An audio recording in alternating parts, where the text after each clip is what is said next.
મિત્રો જય માતાજી। તો કેમ છો બધા? મજામાં થશો? તો આજે આપણે બનાવવાનું છે સરસ મજાનું કારેલાનું શાક। નવી રીતે બનાવવાનું છે। આ બાજુ છે આપણે કારેલાના સાલા કાઢી નાખ્યા છે અને મીઠાવાળા કરી નાખ્યા છે। આ બાજુ આપણે આંધણ મૂક્યું છે પાણીનું, જો એમાં પણ ધુમાડા નીકળવા માંડ્યા છે।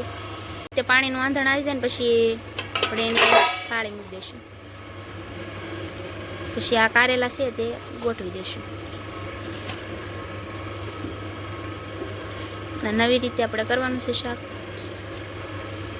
તો છે ને આવી રીતે કરીએ ને તો કારેલાનું શાક કડવું ઓછું થાય। પાણીમાં બાફીએ તો કડવાટ થોડીક વધારે રહે। મજાના કારેલા જો આપણે બાફવા મૂકી દીધા છે, ધુમાડા પણ નીકળવા માંડ્યા છે। હમણાં થોડીક વારમાં બફાઈ જશે પછી આપણે અંદર મસાલો બધો ભેળવી નાખશું ને ગાંઠિયા છે ને ગાંઠિયા એને આપણે વાટીની અંદર ભૂકો કરીને આપણે ભરવાના છે। એટલે સરસ મજાનું કારેલાનું શાક બનાવવાનું છે।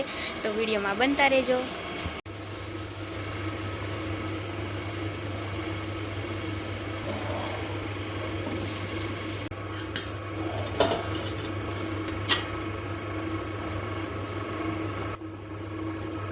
હવે સરસ મજાના જો બફાઈને તૈયાર થઈ ગયા છે। હવે આપણે ગાંઠિયા લઈ લીધા છે, તો આમાં ખાંડી નાખશું।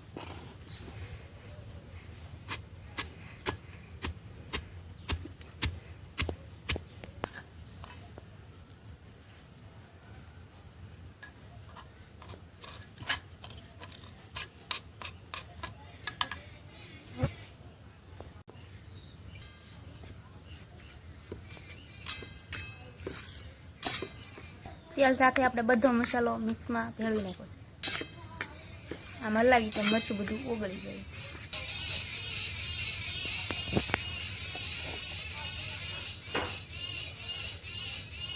કારેલાને શીરિયા નથી કર્યા, એમનું મસ્ત આપણે બાફી નાખ્યા છે।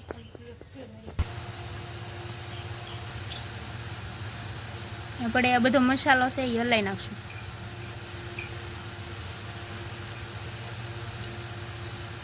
સાથે થોડોક લોટ પણ નાખ્યો છે।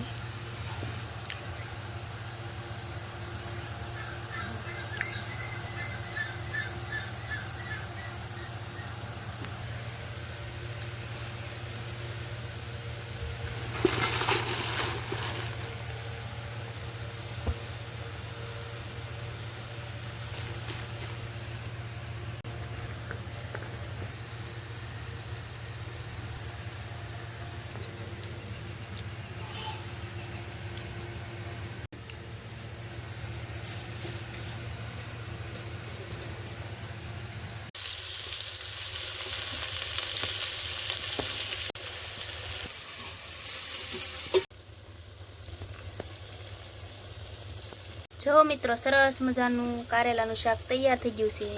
મિત્રો જો આપણે સરસ મજાનું કારેલાનું શાક તૈયાર કરી નાખ્યું છે। તો હાલો બધા કારેલાનું શાક ખાવા।